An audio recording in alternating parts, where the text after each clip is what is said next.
Buenas tardes a todas y a todos. Gracias por participar de otro de nuestros seminarios de los IEEE Comsop Argentina Open Webinar. Hoy tenemos el gusto de presentar a Cecilia Galarza, que es investigadora del CONICET.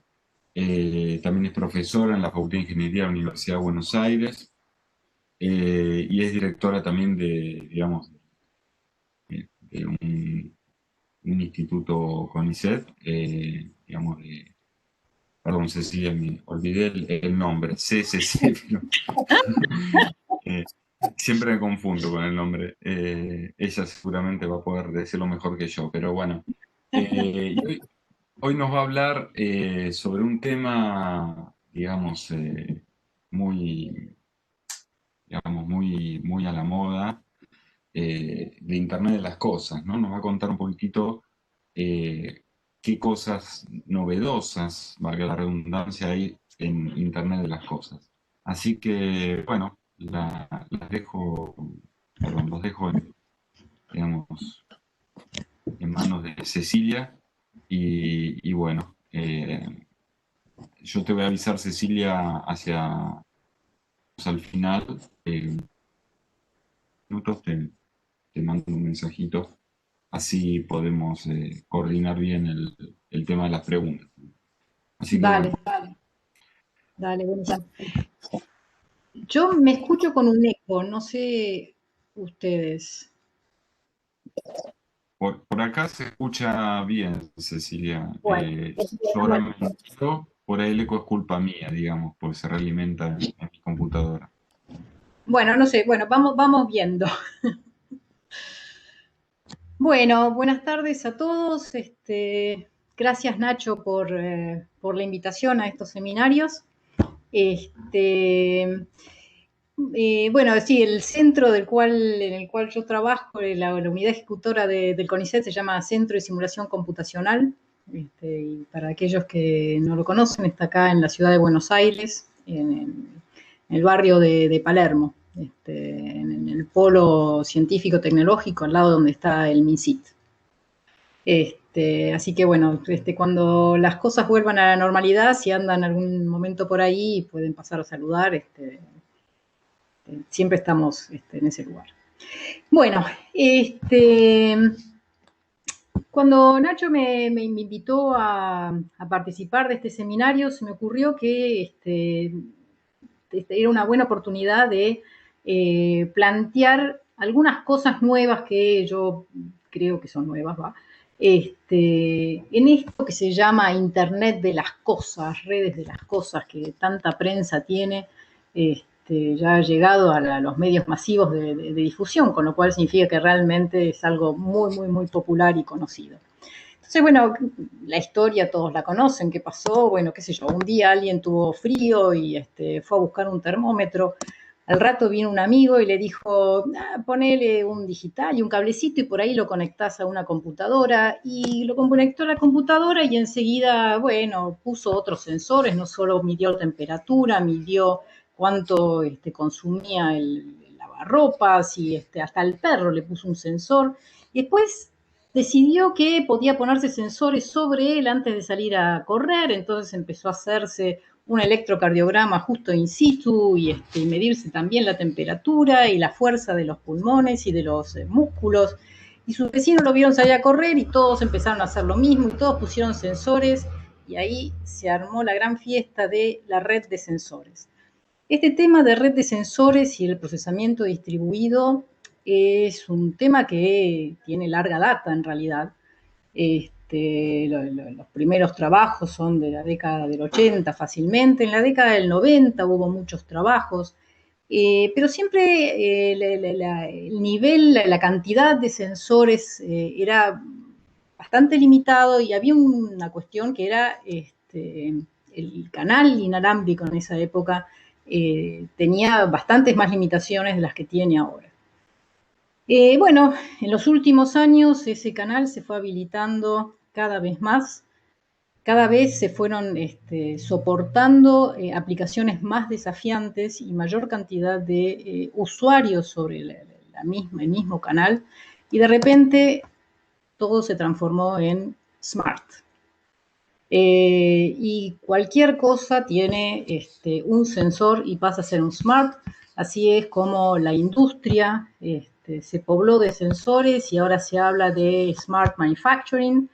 Y estamos todos trabajando detrás de la industria 4.0.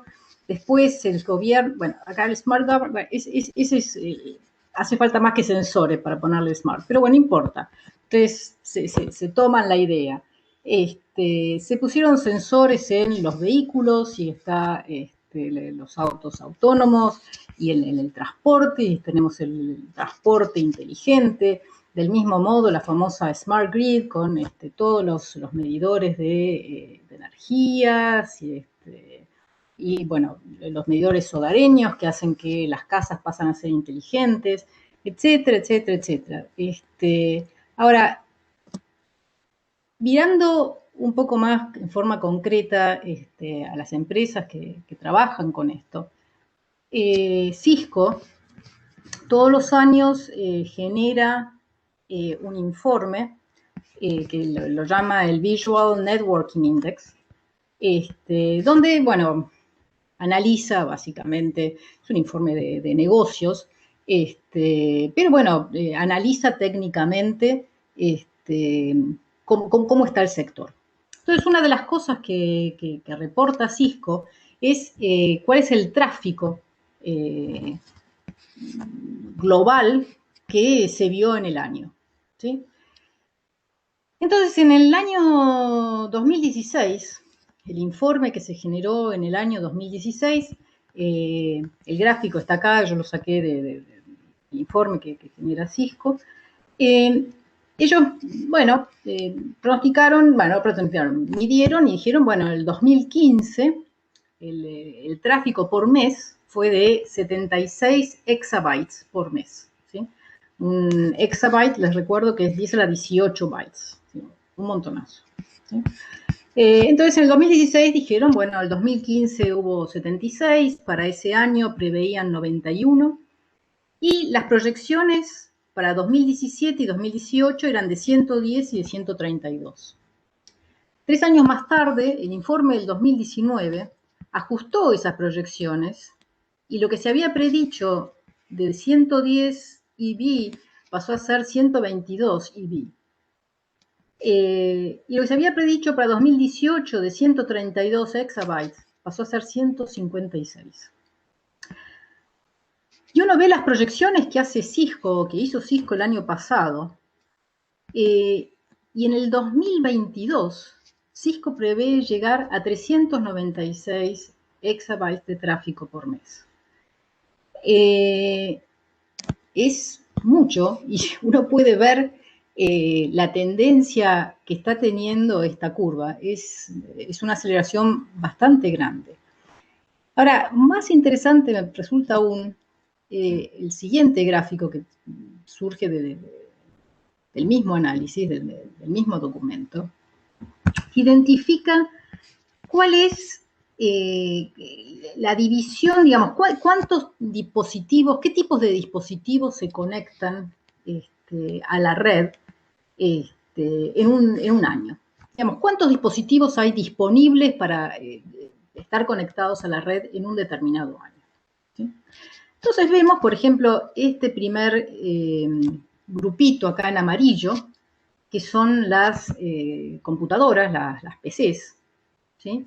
Digamos que en forma absoluta se mantiene más o menos constante, hay una ligera pérdida hacia el 2022, pero más o menos la cantidad de PCs parecería como que llegó a un nivel de saturación, digamos. No prevén que haya muchas más computadoras conectadas a las redes. Este otro segmentito marrón son las televisiones. Bueno, tienen un ligero aumento en porcentaje absoluto, sí, parecería como que prevén que haya un poco más de televisiones conectadas. Me resulta interesante el verde que está acá, que son los smartphones, ¿sí? También tienen un ligero aumento a lo largo de los años, pero el gran aumento se debe a este sector celeste, que es lo que Cisco llama M2M, que es Machine to Machine, que son los dispositivos estos de los cuales hablábamos, eran los smart meters, son los autos, son los medidores de humedad para la agricultura de precisión, son los contadores de vacas para la ganadería, etcétera, etcétera, etcétera. Entonces, acá es donde tenemos el gran incremento de dispositivos y son los que van a provocar el aumento del tráfico que prevé Cisco para los próximos años. Estos dos numeritos muestran cuál es la participación de cada uno de estos tipos de dispositivos en el 2017 y en el 2022. Es decir, en el 2017 los dispositivos de tipo M2M formaban parte del 34% de los dispositivos totales disponibles en forma global. Para el 2022 se prevé que la mitad de los dispositivos disponibles sea de tipo M2M. ¿Sí? Entonces ahí es donde uno empieza a entender por qué la Internet de las cosas está en boca de todo el mundo. Hasta los diarios hablan del Internet de las cosas y bueno, ya tenemos manifestaciones en contra del Internet de las cosas, así que realmente está en boca de todo el mundo. Entonces hay que analizar un poquito mejor, a mí me interesa analizar y estudiar un poquito mejor qué es lo que hace que esas comunicaciones sean posibles. Entonces, en este momento, esas comunicaciones se realizan básicamente en los canales de frecuencias que están acá remarcados, acá están las licenciadas y estas son las no licenciadas. No hay mucho espacio, ¿sí? Entonces, claramente uno debe darse cuenta que el IoT o el Internet de las cosas es un poco más que solo sensores y análisis de datos. Estos son los temas que más resuenan, son los temas que más hacen brillar los ojos a todos los emprendedores, porque hay posibilidades de muchísimas nuevas aplicaciones, ¿sí? Pero sin un nuevo sistema de comunicación, esas nuevas aplicaciones van a ser un poco complejas. Y bueno, ese es el punto que tengo ganas de discutir con ustedes un poco en esta charla, desde mi modesta experiencia en el tema y desde ya para el momento de las preguntas me encantaría escuchar su experiencia al respecto. Bueno, volviendo al grafiquito del todo inteligente, claramente cuando uno habla de todo esto también hay distintos tipos de aplicaciones. No es lo mismo hacer un canal de comunicación para un edificio inteligente que tiene medidores de consumos de energía, de agua, de gas, etcétera, etcétera, que hacer una red para comunicación entre vehículos, ¿sí? Acá hay la comunicación entre vehículos, claramente requiere una cierta tasa de transmisión que por ahí, cuando estoy hablando de los edificios inteligentes, la puedo relajar un poco más. Ahora, cuando estoy hablando de edificios inteligentes, posiblemente donde estén mis sensores sea un lugar mucho más difícil de acceder para la señal que cuando estén moviéndose los vehículos. Entonces, en particular, en esta charla a mí lo que me gustaría es hablar sobre el IoT para aquellas aplicaciones que son tolerantes a retardos, que requieren que la información que se transmite por mensaje no sea mucha. Es decir, me aguanto con un par de bits por mensaje, o de bytes en realidad, y mismo esos mensajes pueden ser esporádicos, ¿sí? Pero lo que sí voy a necesitar es garantizar un despliegue masivo de cada uno de estos nodos. Por ende, voy a necesitar hacer algún control de costos para factibilizar ese despliegue. ¿Sí? Entonces, este es el tipo bien especial de aplicación que voy a estar mirando y, por ende, va a ser el tipo de comunicación que voy a diseñar. Diseñar yo, que voy a analizar. Este tipo de comunicación le suelen llamar Machine Type Communication y para hacer énfasis sobre el tema masivo le ponen el massive adelante, entonces es el MMTC tipo de comunicación. ¿Sí? Y ejemplos hay muchísimos. ¿Sí? Bueno, ya mencioné un par de veces el tema de los smart meters en una casa, por ejemplo. La mayoría de los problemas de agricultura de precisión también suelen entrar en este tipo de comunicación. Seguimiento de stock también suele estar dentro de este tipo de comunicación. En seguimiento de stock está obviamente todo lo que se refiere a en galpones, literalmente lo que se hace en este momento, saber cuáles son las entradas y salidas, etcétera, para cuestiones de contabilidad, pero también, por ejemplo, una cosa muy típica es en algunas obras civiles, saber dónde están las herramientas, poder tener por cuestiones de seguridad una idea de dónde está cada cosa. Bueno, un montón de aplicaciones, de localización, etcétera. Todas ellas entran dentro de este tipo de comunicación.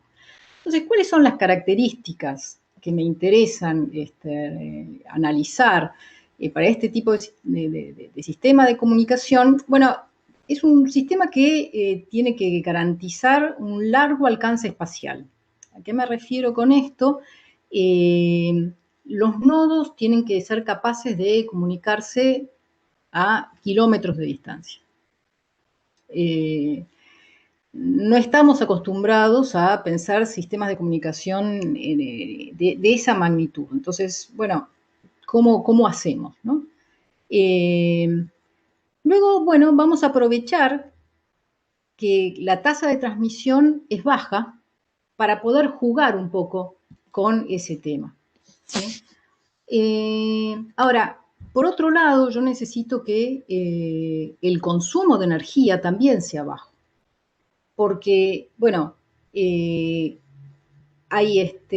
límites en cuál es la vida útil, cuál es la mínima vida útil de los nodos, por ende de sus baterías. Estos son nodos obviamente energizados a batería. Entonces, necesito ser muy cuidadosa con el consumo de cada uno de estos nodos. Y por último, justamente debido a la masividad y la necesidad de controlar el costo, bueno, estos nodos deben tener baja complejidad. Necesito nodos con un hardware fácilmente reproducible y de bajo costo. ¿Sí?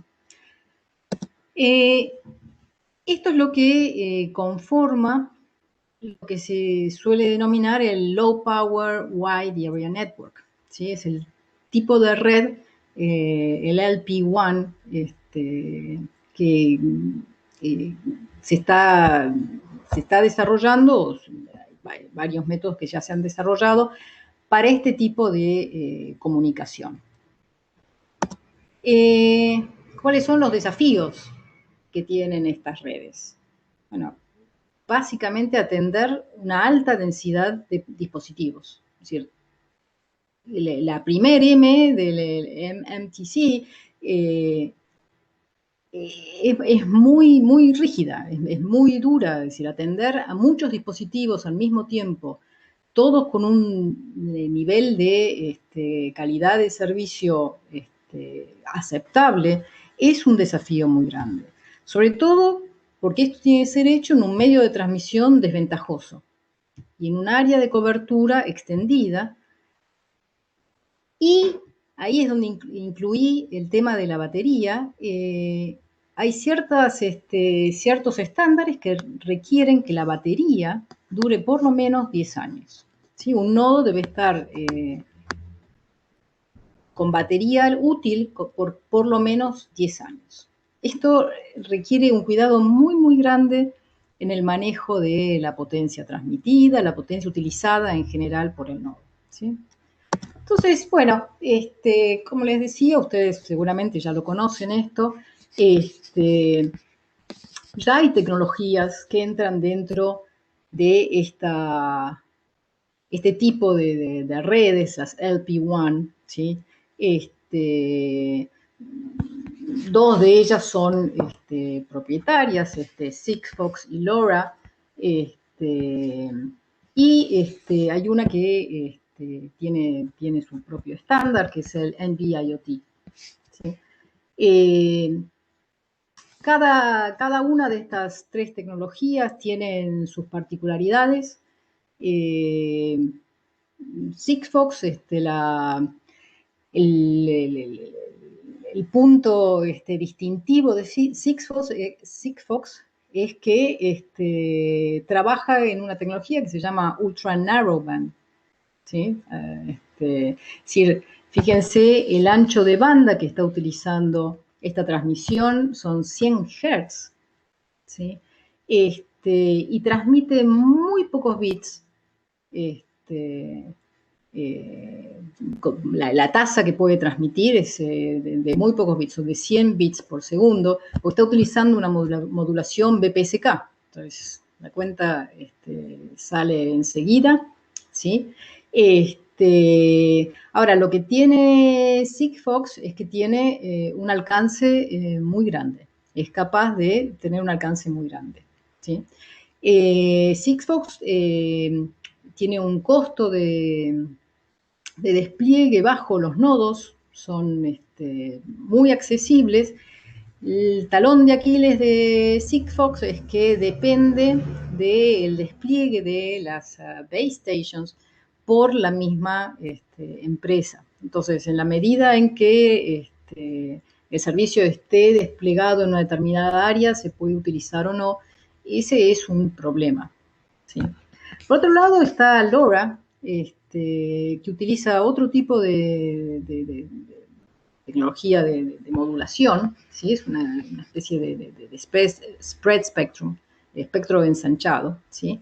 Con anchos de banda mucho más grandes, y por ende puede transmitir tasas más altas. De todos modos, fíjense que estamos hablando de tasas muy bajas, si pensamos en las tasas en las cuales estamos acostumbrados cuando hablamos de tecnología celular o un Wi-Fi o cualquier otro tipo de tecnología inalámbrica.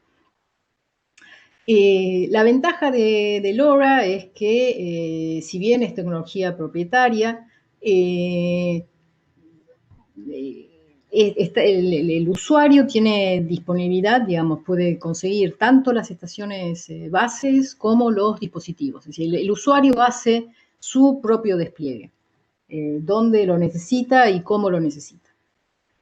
Entonces, bueno, obviamente requiere una inversión más grande para hacer el despliegue, pero es mucho más flexible. Entonces, esa es la razón por la cual obviamente LoRa ha ganado mucha más popularidad y hay varios desarrollos que se han hecho, que están hechos en este momento basados en LoRa. Y luego viene NB-IoT, que promete muchas cosas muy buenas. Una de las cosas que a mí me gusta de NB-IoT es que es estandarizado, digamos, tiene un estándar detrás. Está basado en el estándar de LTE. El estándar de LTE, de hecho, trabaja dentro de las bandas de LTE, tiene distintas modalidades de uso. Entonces, bueno, el hecho de que haya un estándar permite conocer bien cómo funciona tanto el transmisor como el receptor y, bueno, permite hacer distintos análisis y distintos desarrollos sobre esa tecnología. La limitación de NB-IoT es justamente que se requiere que el proveedor de telefonía móvil, digamos el proveedor de LTE, implemente esta tecnología, digamos, implemente el módulo agregado que le provee la modulación NB-IoT. Desde el punto de vista del alcance, NB-IoT es muy interesante porque tiene distintas modalidades de trabajo y permite alcances muy grandes en la modalidad Extended Coverage, en la cobertura extendida, y tiene una performance interesante. Si comparo las tres, bueno, a esta persona le saqué este gráfico de araña que me resulta muy interesante para comparar las tres tecnologías. Claramente, si quiero mirar escalabilidad de mi desarrollo, NB-IoT es mucho más escalable porque en la medida en que el servicio esté disponible, está disponible para toda la región, entonces es simplemente adquisición de los nodos, ¿sí? Ahora, bueno, claro, desde el punto de vista del costo, bueno, ahí hay una discusión más grande porque, claro, NB-IoT está necesitando la instalación, o digamos, el deployment de la telefónica, ¿sí? Bueno, uno puede analizar distintos aspectos, de todos modos está claro que para el desarrollo hay un desafío de estandarización e interoperabilidad entre las distintas tecnologías. Pero bueno, eso lo dejamos para otro momento. Quiero continuar un poco con esto del P1 para ver qué cosas surgieron a raíz de todas estas tecnologías. Bueno, claramente, fíjense que al hablar de Sigfox, de LoRaWAN, de NB-IoT, estamos siempre pensando en estrategias de comunicación para enviar paquetes pequeños, poco frecuentes y tolerantes a retardos, ¿sí? Esto es distinto del esquema que uno siempre venía pensando que quería transmitir mayor información, mayor cantidad de información con cada vez latencia más baja, ¿sí? El gran esquema hace pocos años, hará, qué sé yo, 6, 7, 10 años, era, bueno, cómo hacer video streaming, ¿sí? Entonces, transmitir grandes mensajes muy pesados con la menor latencia posible, estar analizando distintos esquemas de cooperación para que eso sea posible. Bueno, ahora nuevas redes me plantean un nuevo desafío. Es, bueno, no te preocupes, no vas a transmitir videos, no vas a transmitir mensajes muy grandes, ¿sí?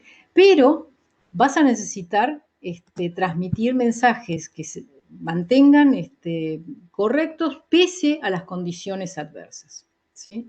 Entonces, si yo vuelvo para atrás y veo a ver cómo puedo hacer para trabajar eso, bueno, qué sé yo, vuelvo a ver comunicaciones digitales, y comunicaciones digitales lo que me decía es, tenés un compromiso siempre entre tres factores: tasa de transmisión, tasa de error y relación señal a ruido. Entonces, bueno, todos sabemos, si yo tengo una determinada tasa de error, quiero bajar, tengo una tasa de transmisión, quiero bajar mi tasa de error, bueno, si la relación señala ruido no la puedo tocar, tengo que bajar mi rate, ¿sí? Del mismo modo, si yo tengo un rate que está fijo, bueno, tengo que mejorar mi relación señal-ruido para no perturbar mi tasa de error. Y puedo jugar acá un largo rato, y eso es lo que termina haciendo, en cierto modo, la codificación de canal. Digamos, durante mucho tiempo la gran búsqueda fue cuál era el modo más eficiente de trabajar en este triangulito y de lograr una codificación de canal más eficiente y efectiva, ¿sí? Cuando llegaron las comunicaciones inalámbricas a este problema, que era inherente de las comunicaciones digitales, se sumaron otros dos problemitas. Uno, el famoso del múltiple camino, el desvanecimiento. Es decir, la señal por transmitirse en el medio aéreo llegaba a la antena receptora por múltiples caminos y llegaba distorsionada. El problema no es que llega distorsionada, el problema es que la distorsión es aleatoria, porque estos múltiples caminos se deben a rebotes de la señal que pueden cambiar, no ser siempre en los mismos lugares, ¿sí? Y además, el otro problema que surge en las comunicaciones inalámbricas es, bueno, nuevamente, un medio único de comunicación, muchos usuarios utilizando el mismo medio, hay interferencia entre usuarios. Entonces, tengo que tratar el problema como un problema de acceso múltiple, ¿sí? Entonces, todo esto es lo que hace rato el campo de las comunicaciones viene tratando, hace rato, bueno, muchísimos años, en particular desde la década del 90, todo el campo de las comunicaciones inalámbricas hizo un boom espectacular. Ahora, cuando aparece el Internet de las cosas, aparece, se suma a todos estos problemas que siguen existiendo, el problema del consumo de energía en un nodo, ¿sí? Es decir, el Internet, el IoT, sobre todo aquellas tecnologías del tipo MMTC, tienen que ser muy cuidadosas con respecto a el consumo de energía, ¿sí? Entonces, fíjense, lo interesante, si yo digo que, bueno, la energía consumida en un nodo es la energía que se usa para transmitir el mensaje, también voy a tener una cierta energía consumida al recibir el mensaje, ¿sí? Voy a tener que activar mis antenas, voy a tener que hacer un cierto procesamiento, y acá hay un consumo. Y también hay una energía relacionada con los estados de inactividad y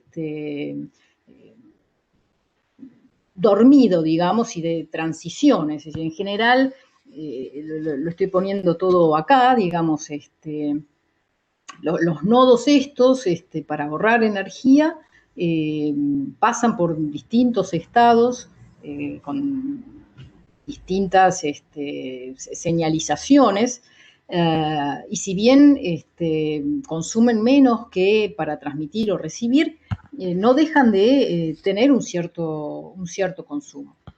Bueno, de todos modos, de estos tres términos, es claro que el término predominante en cuanto a la cantidad de energía consumida es el que emplea el nodo al hacer una transmisión, ¿sí? Entonces esto, bueno, la energía es la potencia que transmite por el tiempo de duración del mensaje transmitido, ¿sí?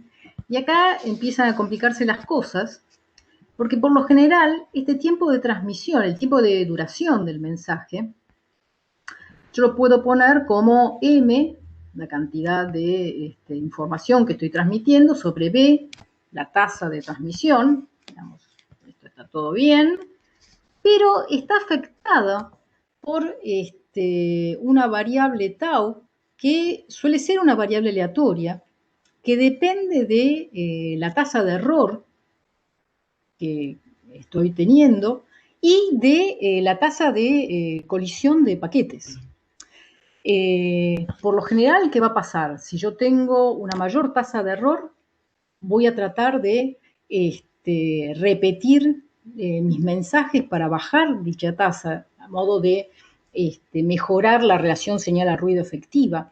Y si yo tengo paquetes, una alta colisión de paquetes, y voy a tener que retransmitir, ya no va a ser simplemente una repetición de mensajes. Entonces, la duración del mensaje pasa a ser una variable aleatoria también, y eso va a complicar, obviamente, el tratamiento, ¿sí? Un modo de atacar este problema es hacer lo que se llama adaptación de enlace, link adaptation. Y en particular NB-IoT lo permite. Entonces, voy a mostrarles este enfoque en particular aplicado a NB-IoT, ¿sí?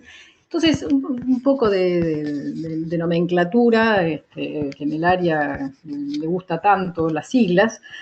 En NB-IoT se reconoce a MCS, que es el Modulation Coding Scheme, ¿sí?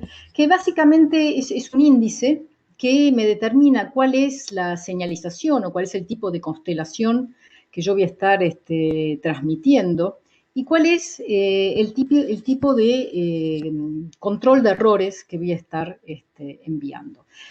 Un detalle que me olvidé de señalar, NB-IoT, bueno, por estar trabajando en las bandas LTE, modula en FDMA en realidad, ¿sí? Pero uno puede imaginarse la señal transmitida en distintas bandas de frecuencia, muy parecido que si fuera lo FDM. Entonces el MCS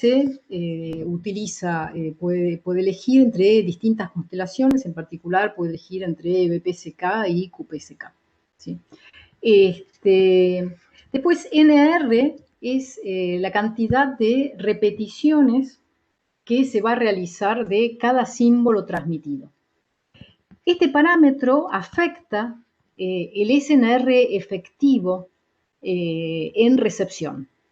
Es el modo de codificación de canal más sencillo y uno de los primeros que se utilizaron, que es simplemente repetir muchas veces un mismo mensaje, de modo tal que en el receptor uno puede promediarlo y aumentar efectivamente el SNR, ¿sí? Y finalmente tenemos este RU, que se conoce como Resource Units, que me determina cuáles son los recursos que yo voy a utilizar, ya sea en tiempo o en frecuencia, es decir, cuántas son las bandas de frecuencia que voy a estar utilizando para transmitir mi mensaje, o cuántos son los time slots que voy a estar utilizando, ¿sí? Entonces, el objetivo de la adaptación de enlace es elegir estos dos parámetros, básicamente, MCS y NR, es decir, qué tipo de modulación voy a estar transmitiendo y cuántas veces voy a repetir el mensaje. Elegirlo de algún modo óptimo, es decir, con alguna estrategia eficiente, ¿sí? Entonces, ¿cómo se realiza? Bueno, supongamos que ya hubo algún tipo de alocación de recursos, tanto en tiempo como en frecuencia. Entonces, el nodo emisor transmite su mensaje utilizando esos recursos. En la base station se calcula la tasa de error a partir de el esquema de corrección de errores, ¿sí? Y también calcula cuál es la relación señal a ruido que está viendo ese enlace, ¿sí? Utilizando estos cálculos, la base station puede calcular, o en definitiva esta es la estrategia que vamos a discutir, ¿cuáles son el MCS y el NR adecuado para llegar a cumplir con una cierta tasa de error objetivo? ¿Sí? Lo que está buscando el sistema es en poder satisfacer esa tasa de error. ¿Sí?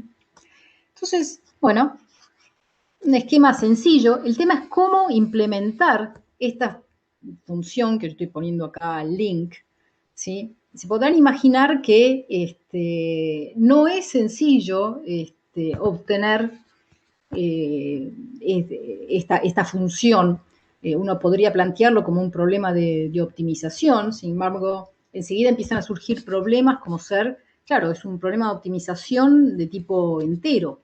Por tanto, MCS como NR son valores enteros entre los cuales yo puedo decidir. Otro de los problemas que surgen es, bueno, ok, pero ¿cómo hago ingresar acá exactamente las incertidumbres en el cálculo del SNR, las incertidumbres en el cálculo del BLER? La verdad que es un problema bastante complejo, ¿sí? Y lo que quiero presentarles es algunos resultados de comparación de 6 esquemas posibles. Algunos están presentados en la literatura y este último fue uno que trabajamos en el laboratorio. Entonces, la idea es la siguiente, les voy a contar un poquito cuáles son las diferencias entre estos esquemas. La idea es, bueno, como les decía, estimar cuál es el BLER que efectivamente está teniendo la transmisión, y en el caso en que el BLER sea mayor que el BLER objetivo, actuar, ¿sí?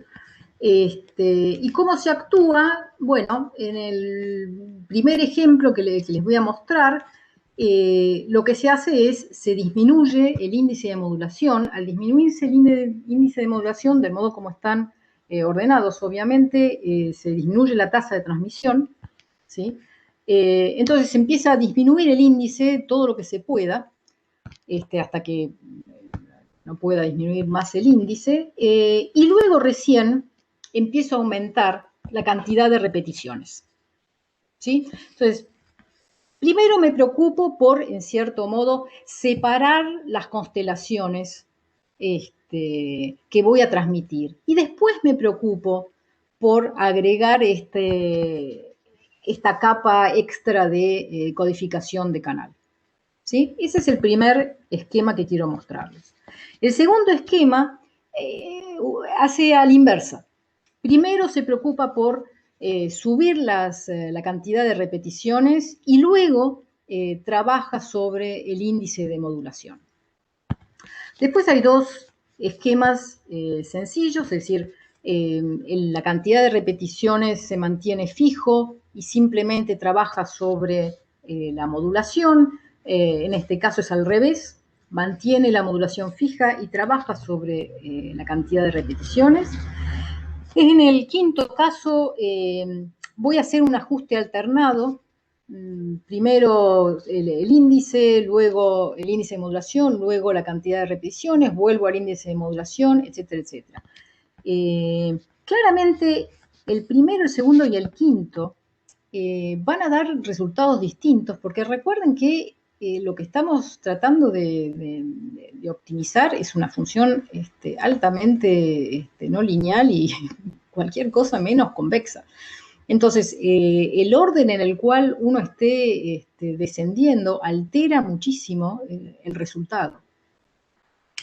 Entonces, no es raro que estos tres esquemas sean distintos.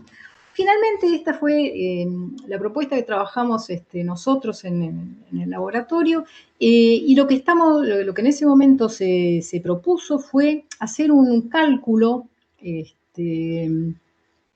digamos, calcular previamente los valores necesarios para, de MCS y de NR para minimizar la cantidad de recursos utilizados perdón, para obtener en el tiempo más rápido posible eh,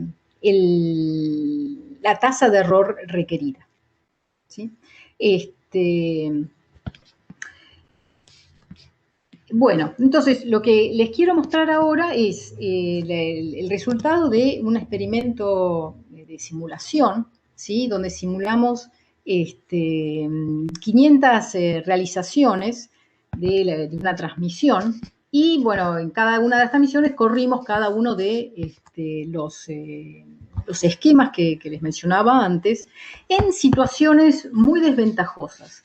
Esta relación señales a ruido, menos 24, menos 20, menos 16, son las que están consideradas en el estándar de NB-IoT para extreme coverage, para esta cobertura,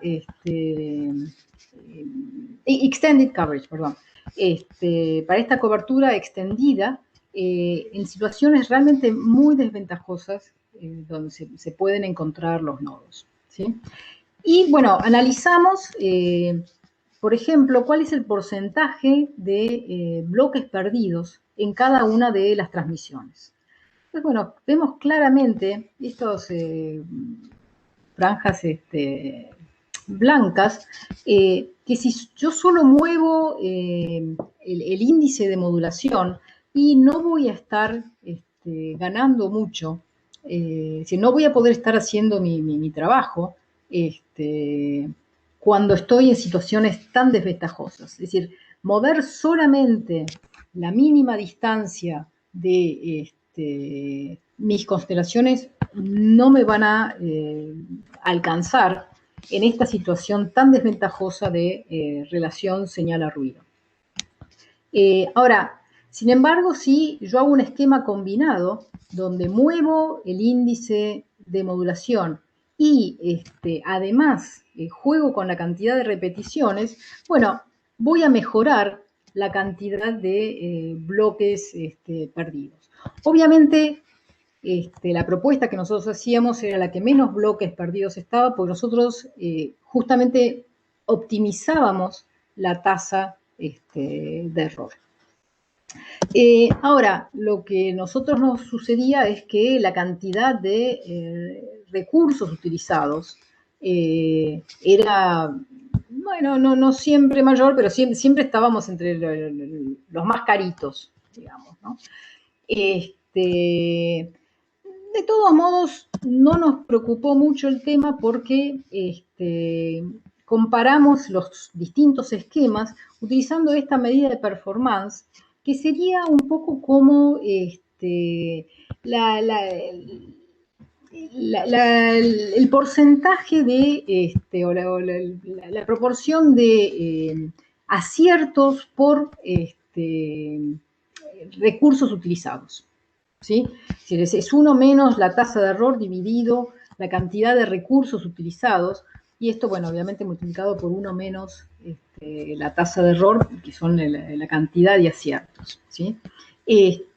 Bueno, en ese caso vemos que el esquema que nosotros habíamos propuesto era un esquema bastante eficiente, de hecho, bueno, era el más eficiente, porque nos permitía, por más que estuviésemos utilizando más recursos, lo estábamos utilizando en forma eficiente. ¿Sí? Bueno, más allá de los detalles de cada uno de estos temas, me parece que como moraleja uno podría entender que la adaptación de enlace es una alternativa para transmitir en enlaces muy desventajosos como los que se presentan en este tipo de comunicaciones máquina a máquina. Sin embargo, está clarísimo que hay mucho espacio para trabajar todavía y hay muchas cosas que quedan aún sin terminar de definir y bueno, hay mucho trabajo para hacer. En particular, hay otro aspecto de este tipo de sistemas que por ahora yo no mencioné mucho, y es el tema de la masividad y del multiusuario masivo. ¿Sí? justamente hablábamos del MMTC, esa primera M masiva, bueno, ¿cómo la podemos manejar? Bueno, y ahí nuevamente se abren un montón de alternativas. Y en particular me gustaría comentarles una, el que comenzamos a mirar, la verdad que para mí es algo nuevo, no es totalmente nuevo en la bibliografía, es un tema que se viene desarrollando desde hace unos 5 o 6 años fácilmente. Pero bueno, yo estoy empezando a verlo y me pareció interesante y me pareció que era interesante también bueno, contárselos un poquito esta tarde a ustedes. Eh, y bueno, ¿a qué me refiero? Bueno, hay algo que lo llaman modulación espacial, por ahí han escuchado hablar, spatial modulation, ¿sí? ¿Cuál es la idea detrás de esto? Bueno, supónganse que la base station tiene múltiples antenas, ¿sí? NT antenas, ¿sí? Y luego que en cada transmisión la base station decide activar solo NA de esas NT antenas. Por cada transmisión va a transmitir B símbolos, B bits, perdón, B bits por símbolo. ¿Sí? Entonces, ¿cuántas posibilidades tengo yo de transmitir bits? Y bueno, si yo puedo elegir NA antenas activas entre las NT y de algún modo mi receptor puede saber cuáles de esas antenas estuvieron activas, yo puedo usar esta información como parte de la información que voy a estar transmitiendo. Entonces, este va a ser un modo de aumentar la cantidad de bits que yo estoy transmitiendo por uso de canal. ¿Sí? Entonces, voy a tener, obviamente, el logaritmo 2 de NT sobre NA bits, o si quieren, el floor de esto, ¿sí? Por si el logaritmo no resulta entero, más los B bits que voy a estar transmitiendo por cada una de las NA antenas activas en cada momento. ¿Sí? Entonces, estoy agregando un término más, que es, en el caso de tener muchas antenas en la base station, es un número importante que voy a estar agregando. ¿Sí? Esto es lo que entra dentro del campo general del index modulation, ¿sí? En particular, esto que estamos hablando, una de las cosas interesantes es que no requiere un nuevo frente de RF para los receptores, entonces es un esquema relativamente sencillo, lo que sí requiere es conocimiento de CSI, del estado de canal en el receptor. ¿Sí? Bueno, acá un pequeño reseña bibliográfica, hay muchísima bibliografía sobre esto, este es un tema que está siendo muy tratado últimamente, no solo para IoT, en realidad es para 5G en general. Lo que es interesante, que a mí me resulta muy interesante para IoT, es este principio aplicado a OFDM.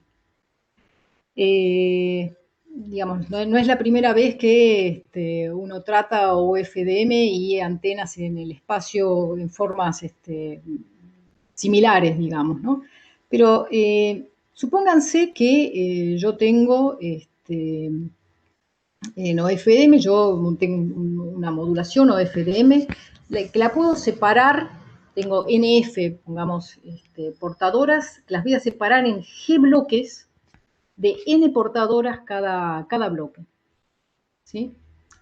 Ahora, de estas N portadoras, yo voy a considerar por transmisión solo K portadoras activas. ¿Sí? Y por cada una de estas voy a transmitir B-bits. ¿Sí?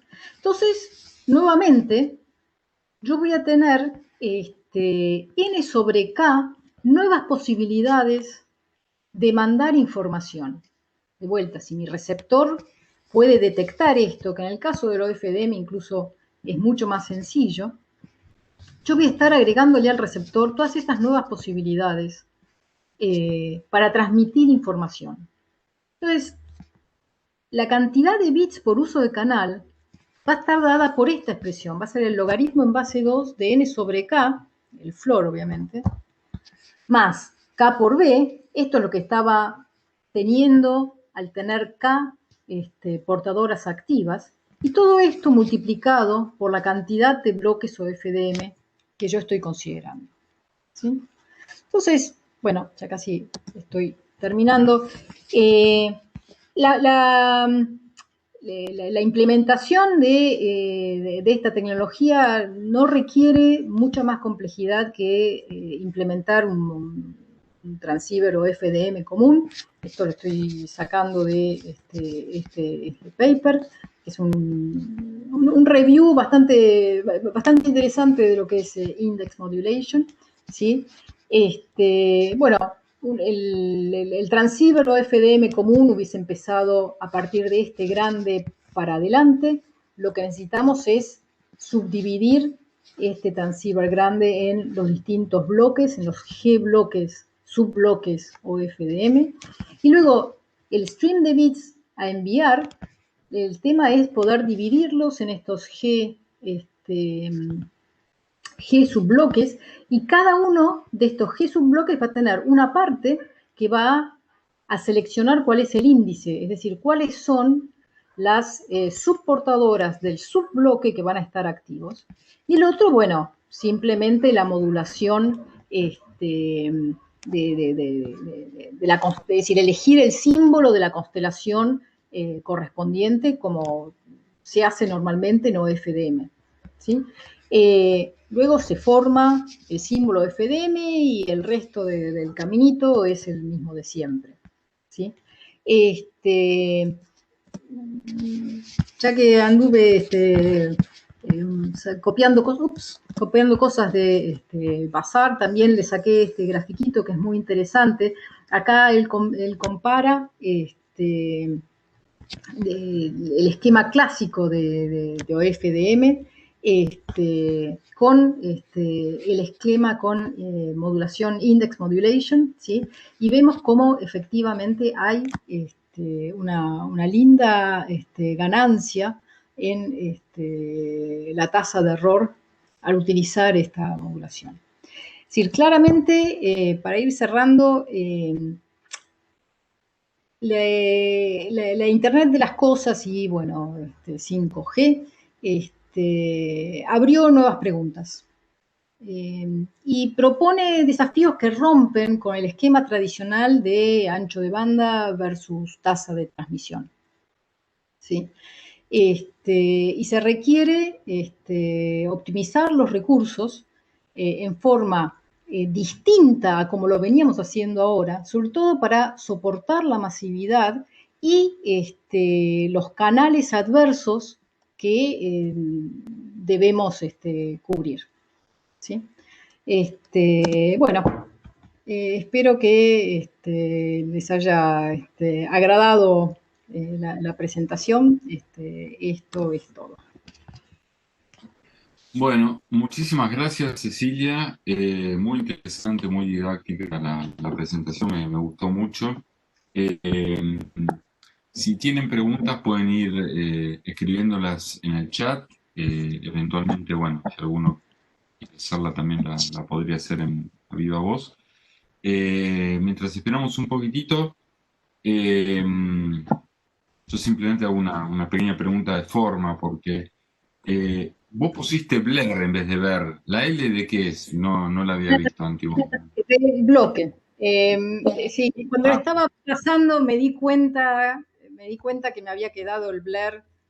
Sí, es porque no es error de... de bloque en lugar de error de bit, digamos. Claro, ok, está bien. Y después quería hacer otro comentario, ¿no? Porque vos dijiste, bueno, esta tecnología da muy poca capacidad, bueno, sacando de lado Sigfox, 50 kilobits por segundo era lo que había en los dial-up. Había menos, había 33, había 24, digo, o sea, en los 90 los dial-up, o sea, hasta largo, los 95, 96, 56 kilobits por segundo era la gloria, ¿eh? Es cierto. Lo que pasa no, estamos mal acostumbrados, yo creo. Sí, sí, Lamentablemente estamos mal acostumbrados. sí, Eh, totalmente. Eso es muy cierto. Eso es muy cierto. bueno, a ver, acá tenemos una pregunta. Bueno, muchas gracias, Lidia, por la charla. Ay, se me fue, perdón. Ahí está. Creo que LoRa o Narrow Band IT van a... ¿crees que LoRa o NB-IoT va a prevalecer uno sobre el otro? ¿Están los dos en diferentes entornos? ¿Cuál es tu visión a futuro? Qué pregunta. Eh, a ver, ahí hay mucho de negocios en el medio y la verdad que tengo bastante poca visión del aspecto del negocios. Porque claramente tiene muchísimo que ver con todo el del trabajo que está haciendo la gente de LoRaWAN para hacer la tecnología más accesible, ¿no? Eh, yo creo que en un futuro las tecnologías estandarizadas van a prevalecer, porque siempre que hay un estándar es mucho más fácil poder desarrollar todo el ecosistema que lo mantenga. Las tecnologías propietarias, por más que LoRa tenga muchos aspectos abiertos y que haya desarrollos paralelos, no deja de depender este, de una tecnología cerrada. Entonces, me parece que NBIOT tiene más chance de prevalecer en el futuro. La contracara es que sí, NBIOT depende de las telcos.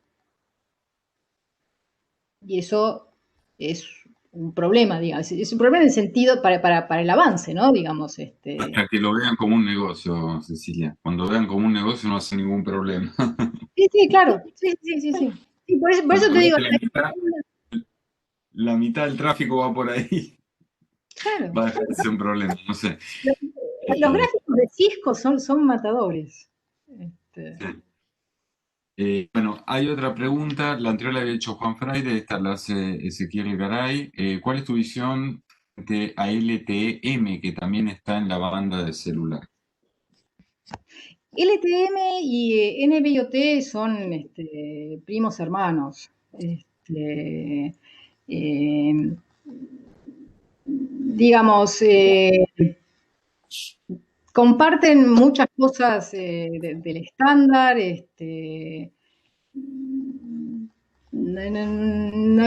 decir, habría que ver específicamente en qué puntos te interesa analizarlos. Son muy parecidos. Está bien.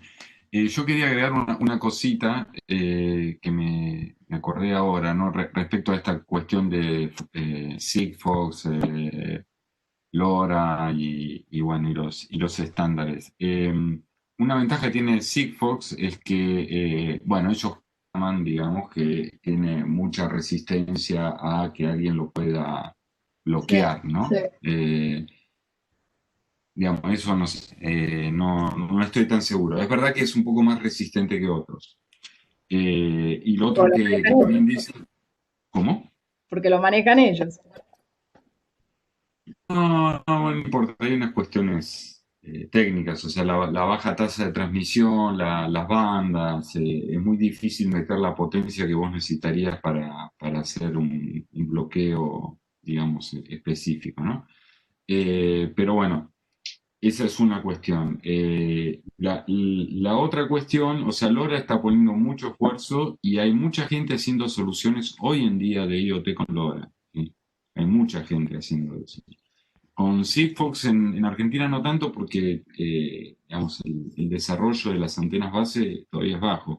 Claro, Y bueno, y el tipo de dato sirve muy bien para hacer estas cosas de, bueno, yo mando una caja y la quiero seguir por el mundo, ¿no? Pero bueno, si quiero medir muchas cosas con los pads tan cortitos es medio complicado. Eh, si las telefónicas se dignan, digamos, a implementar estas otras tecnologías, ya está, porque vos servicio de telefonía tenés en muchos lugares. Esto entre comillas, ¿no? Porque basta que uno se vaya a la provincia de Chubut o inclusive La Pampa, por ahí en ciertos lados, que no anda el celular, ¿no? Entonces, bueno, hay que tener un poco de cuidado con esto. Pero es verdad que el radio de cobertura aumenta mucho. Em, Teníamos una pregunta, perdón, de Luis, que dice, excelente, muchas gracias. ¿Algún comentario sobre la masividad de IoT y el uso de 5G? Culpable de todos los males en el mundo para algunos, supongo, comentario. no sé, yo he visto manifestaciones diciendo que el coronavirus lo trajo el 5G. Me encantaría que fuera así, porque sería tan fácil terminar con la pandemia. Lamentablemente. No, creo que hay mucha locura, digamos, digamos, no sé, si los avances tecnológicos siempre tienen su contracara, gente que querría que la cosa funcionara como siempre, no sé, no sé. Da para una charla con una cerveza al lado. Exacto, varias. Cuando termine la pandemia. Eh, bueno, acá Gustavo dice, LTM no es literalmente una low power wireless area network. Sí, Eh, que bueno, probablemente pues fue la primera definición, ¿no? sí. Después Leonardo de Cruz, bueno, dice, sí, pero si las telco al monetizar no dan en la tecla con el pricing, se puede complicar. No me extraña que las telco quieran cobrar un poco de más, concuerdo lo que recaudaban a loco con los SMS. Sí, es verdad que sí, hay cuestiones complejas del mercado, sobre todo de las telecomunicaciones, eh, pero bueno, algunas veces ciertos mercados, digamos, hacen tendencias, digamos, el mercado europeo o el americano, pueden hacer tendencias que después se transmiten al resto del mundo. Por ejemplo, yo conozco en Francia, tienen todo un sistema en ciertas partes de Francia para la medición del consumo eléctrico, y basado en sistemas de IoT. Digamos, obviamente esto empezó hace unos años, así que no son las últimas tecnologías. Ahí no hay problema con el consumo de energía eléctrica, pues toda la que quieren, ¿no? Mm. Pero o sea, justamente lo que hicieron estas empresas, hicieron una red sin utilizar las otras redes de comunicaciones. Pero bueno, a medida que vean que eso es interesante, digamos, toda la medición de servicios es un tema importante bueno, que hay que resolver. Sí, sí, sí. Eh, Sí, ahí y aparece también todo un montón de problemas que yo ni toqué porque, bueno, no me interesaba tampoco entrar en la parte de aplicaciones, ¿no? Pero está mm, toda la parte de seguridad de los datos, transmisiones seguras, etcétera, etcétera, ¿no? claro, sí, Que sí, que suman. con gigabytes es difícil hacerlo, ¿no? O sea, Claro, el claro, modelo Sigfox en eso falla. claro. Eh, bueno, estamos pasados un poquito de tiempo, así que si les parece, dejamos acá. Yo los quiero invitar para el último seminario de este año, que va a ser como viernes de noviembre, que a ver, sería el 27 de noviembre. Eh, y en esa oportunidad, bueno, yo les voy a presentar una charla sobre de los proveedores de información al usuario, cómo funciona Internet. Vamos a hablar un poquito sobre la estructura de Internet. Eh, bueno, le recuerdo las charlas las grabamos, pues las ponemos, hemos hecho un canal en YouTube, así que después, bueno, cuando esté el video de esta, se lo voy a mandar a todos los que asistieron. Eh, Así que, bueno, cualquier duda, consulta que tengan, la pueden hacer por mail y la presentación la vamos a poner en la página de, digamos, donde publicamos las charlas, ¿no? Que también se los voy a mandar por mail. Así que, bueno, muchísimas gracias Cecilia, muchísimas gracias a la gran audiencia. Hoy tuvimos un pico de 39 personas, eh, así que, no, no, importante.